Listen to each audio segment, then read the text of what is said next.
Welcome back, everyone. Today we will be reading Chapter 2, so let's get into it. Chapter 2. Jonas watched as his father poured a fresh cup of coffee. He waited. "You know," his father finally said, "every December was exciting to me when I was young, and it has been for you and Lily too, I'm sure. Each December brings such changes." Jonas nodded. He could remember the Decembers back to when he had become, well, probably a 4. The earlier ones were lost to him, but he observed them each year, and he remembered Lily's earliest Decembers. He remembered when his family received Lily, the day she was named, the day that she had become a 1. The ceremony for the 1s was always noisy and fun. Each December, all the new children born in the previous year turned 1 at a time. There were always 50 in each year's group, if none had been released. They had been brought to the stage by the nurturers who had cared for them since birth. Some were already walking, wobbly on their unsteady legs. Others were no more than a few days old, wrapped in blankets, held by their nurturers. "I enjoy the naming," Jonas said.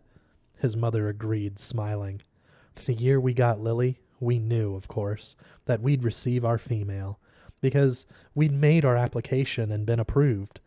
But I'd been wondering and wondering what her name would be." "I could have sneaked a look at the list prior to the ceremony," Father confided. "The committee always makes the list in advance, and it's right there in the office at the nurturing center. As a matter of fact," he went on, "I feel a little guilty about this, but I did go in this afternoon and look to see if this year's naming list had been made yet. It was right there in the office, and I looked up number 36. That's the little guy I've been concerned about, because it occurred to me that it might enhance his nurturing if I could call him by a name, just privately, of course, when no one else is around." "Did you find it?" Jonas asked. He was fascinated. It didn't seem a terribly important rule, but the fact that his father had broken a rule at all awed him. He glanced at his mother, the one responsible for adherence to the rules, and was relieved that she was smiling. His father nodded. "His name, if he makes it to the naming without being released, of course, is to be Gabriel. So I whispered that to him when I feed him every 4 hours, and during exercise and playtime, if no one can hear me." "I call him Gabe, actually," he said, and grinned. Gabe. Jonas tried it out. A good name, he decided. Though Jonas had only become a 5 the year that they acquired Lily and learned her name. He remembered the excitement, the conversations at home, wondering about her, how she would look, who she would be, how she would fit into their established family unit. He remembered climbing the steps to the stage with his parents, his father by his side that year instead of with the nurturers, since it was the year that he would be given a new child of his own. He remembered his mother taking the new child, his sister, into her arms while the document was read to the assembled family units. "New child 23, the namer had read. "Lily." He remembered his father's look of delight, and that his father had whispered, "She's one of my favorites. I was hoping for her to be the one." The crowd had clapped, and Jonas had grinned. He liked his sister's name, Lily, barely awake, and waved her small fist. Then they had stepped down to make room for the next family unit. "When I was in 11, his father said now, "as you are, Jonas, I was very impatient waiting for the ceremony of 12. That's a long 2 days. I remember that I enjoyed the ones, as I always do, but that I didn't pay much attention to the other ceremonies, except for my sister's. She became a 9 that year, and after her bicycle, and got her bicycle. I had been teaching her to ride mine, even though technically I wasn't supposed to." Jonas laughed. It was one of the few rules that was not taken very seriously and was almost always broken. The children all received their bicycles at 9. They were not allowed to ride bicycles before then, but almost always the older brothers and sisters had secretly taught the younger ones. Jonas had been thinking already about teaching Lily. There was talk about changing the rule and giving the bicycles at an earlier age. A committee was studying the idea. When something went to a committee for study, the people always joked about it. They said that the committee members would become elders by the time the rule change was made. Rules were very hard to change. Sometimes, if it was a very important rule, unlike the one governing the age for bicycles, it would have to go eventually to the receiver for a decision. The receiver was the most important elder. Jonas had never even seen him, that he knew of. Someone in a position of such importance lived and worked alone. But the committee would never bother the receiver with a question about bicycles. They would simply fret and argue about it themselves for years, until the citizens forgot that it had ever gone to them for study. His father continued. So, I watched and cheered when my sister Katya became a 9 and removed her hair ribbons and got her bicycle. Father went on. Then I didn't pay much attention to the 10s and 11s, and finally, at the end of the second day, which seemed to go on forever, it was my turn. It was the ceremony of 12. Jonas shivered. He pictured his father, who must have been a shy and quiet boy, for he was a shy and quiet man, seated with his group, waiting to be called to the stage. The ceremony of 12 was the last of the ceremonies, the most important. I remember how proud my parents looked, and my sister too. Even though she wanted to be out riding the bicycle publicly, she stopped fidgeting and was very still and attentive when my turn came. But to be honest, Jonas, his father said, for me there was not the element of suspense that there is with your ceremony, because I was already fairly certain of what my assignment was to be. Jonas was surprised. There was no way, really, to know in advance. It was a secret selection made by the leaders of the community, the Committee of Elders, who took the responsibility so seriously that there were never even any jokes made about assignments. His mother seemed surprised too. How could you have known? She asked. His father smiled, and his gentle smile. Well, it was clear to me, and my parents later confessed that it had been obvious to them, too, what my aptitude was. I had always loved the new children more than anything.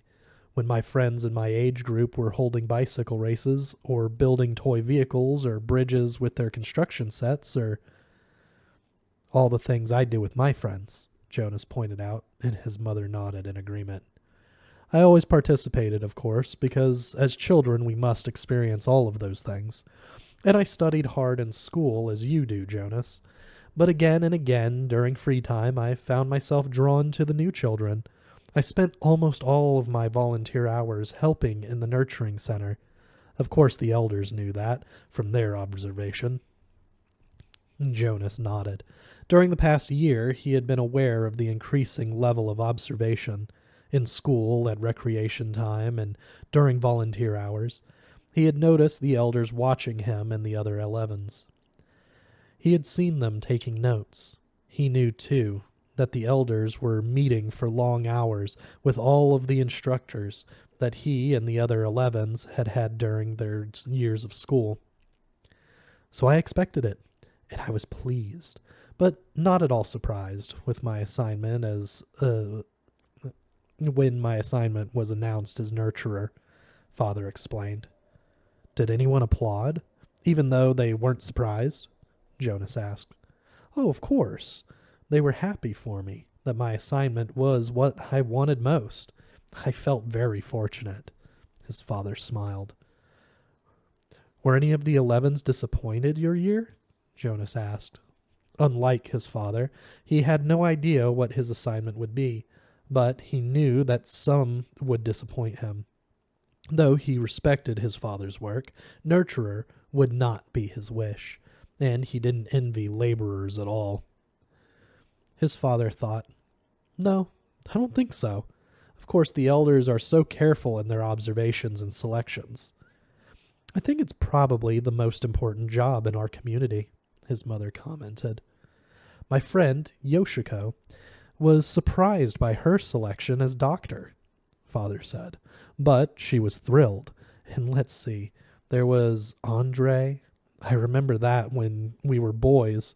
He never wanted to do physical things. He spent all the recreation time he could with his construction set, and his volunteer hours were always on building sites."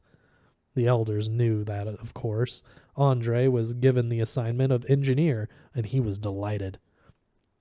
"Andre later designed the bridge that crosses the river to the west of town," Jonas's mother said.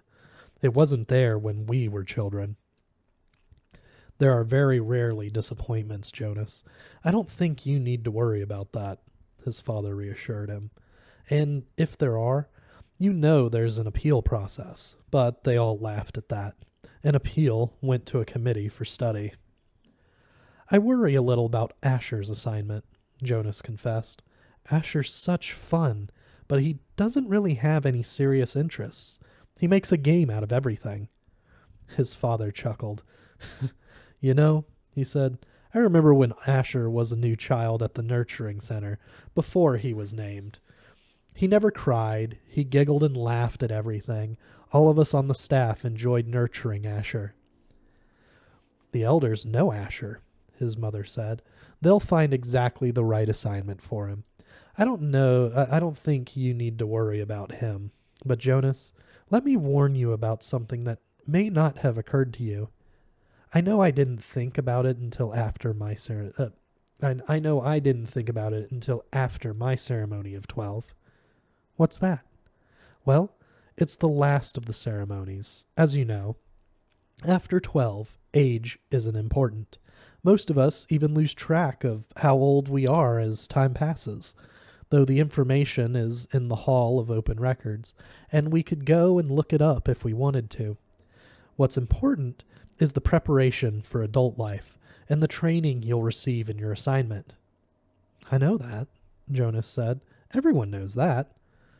"But it means," his mother went on, "that you'll move into a new group, and each of your friends will. You'll no longer be spending your time with your group of 11s. After the ceremony of 12, you'll be with your assignment group, with those in training. No more volunteer hours, no more recreation hours, so your friends will no longer be as close." Jonas shook his head. "Asher and I will always be friends," he said firmly, "and there will still be school." "That's true," his father agreed, "but what your mother said is true as well. There will be changes." "Good changes, though," his mother pointed out. "After my ceremony of 12, I missed my childhood recreation. But when I entered my training for law and justice, I found myself with people who shared my interests. I made friends on a new level, friends of all ages." "Did you still play at all after 12? Jonas asked. "Occasionally," his mother replied, "but it didn't seem as important to me." "I did," his father said, laughing. "I still do. Every day at the nurturing center. I play bounce on the knee and peekaboo and hide the teddy or hug the teddy." He reached over and stroked Jonas's neatly trimmed hair. "Fun doesn't end when you become 12. Lily appeared, wearing her night clothes in the doorway. She gave an impatient sigh. "This is certainly a very long private conversation," she said, "and there are certain people waiting for their comfort object." "Lily," her mother said fondly, "you're very close to being an 8, and when you're an 8, your comfort object will be taken away. It will be recycled to the younger children. You should be starting to go off to sleep without it." But her father had already gone to the shelf and taken down the stuffed elephant, which was kept there. Many of the comfort objects, like Lily's, were soft, stuffed, imaginary creatures. Jonas's had been called a bear. "Here you are, Lily Billy," he said. "I'll come help you remove your hair ribbons." Jonas and his mother rolled their eyes, yet they watched affectionately as Lily and her father headed to her sleeping room with the stuffed elephant that had been given to her as a comfort object when she was born. His mother moved to her big desk and opened her briefcase. Her work never seemed to end. Even when she was at home in the evening, Jonas went to his own desk and began to sort through his school papers for the evening's assignment. But his mind was still on December and the coming ceremony. Though he had been reassured by the talk with his parents, he hadn't the slightest idea what assignment the elders would be selecting for his future, or how he might feel about it when the day came. That's it for this week. We will see you guys next week with Chapter 3.